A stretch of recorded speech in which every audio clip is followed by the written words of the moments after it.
La ilahe illalloh Muhammad Rasululloh. Aşhadu la ilahe illalloh va aşhadu Muhammad abduhu va rasuluh. Assalomu alaykum o'zbek xalqi o'rtoqcha musulmonlarman, sizlarga savob bermoqchiman. Imom Mahdi chiqadi deb Rasululloh sallallohu alayhi vasallam aytganlar. Alloh taolo Zuhruf surasida 61-oyatda Iso alayhisalom keladi degan.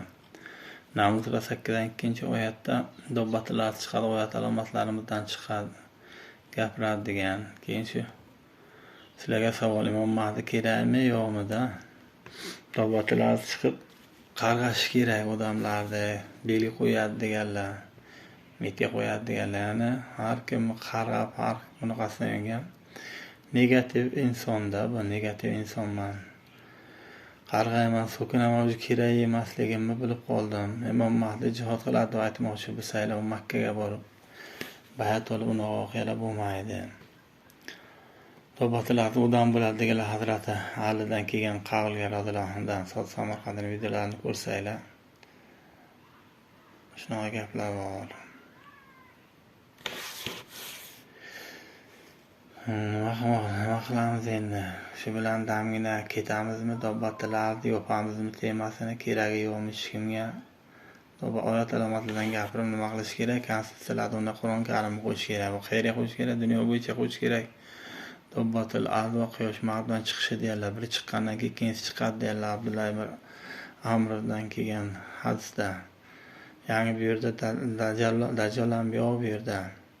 Abu Hurayra roziyallohu anhudan kelgan hadis.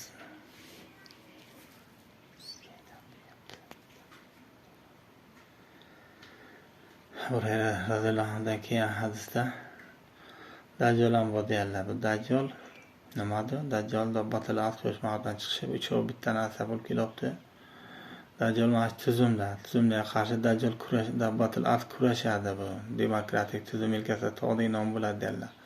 Nom bu oylik yoki boylik. Hozir O'rta Osiyo musulmonlari Amerika, Yevropaga ishga boryapti. Uni jannati do'zax esa jannati, ya'ni erkakni erkakka, ayolni ayolga ham nikohlab beraveradi va har qanday Qur'on va hadis asosida tuzilgan konstitutsiyalar yotdir islomga, ya'ni Dajjoldir.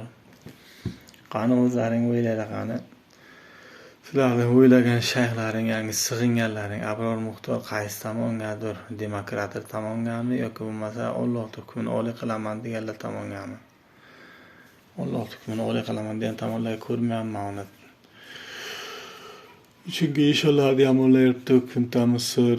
U ana qavl nimani olmaymiz deyapti, yangi nimada o'xshatish bo'ladi. Qiyos ilmi, Qur'on Karim polni yarmidan ko'p qiyos ilmi bilan kelgan.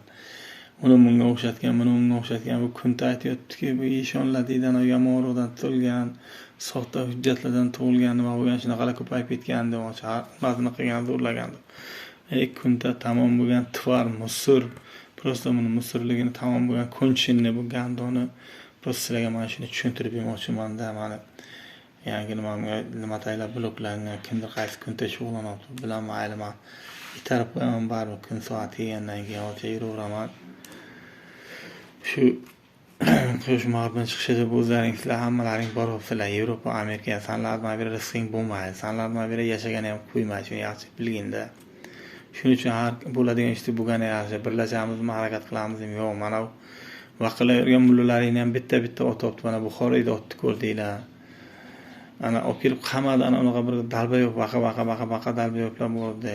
Qanchadan blogerlar qamalib ketyapti, onasiga kirib ketyapti.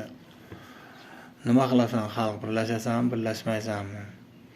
Yozinglar kommentariyga, nima yeyishdi. Assalomu alaykum va rahmatullohi va barakatuh.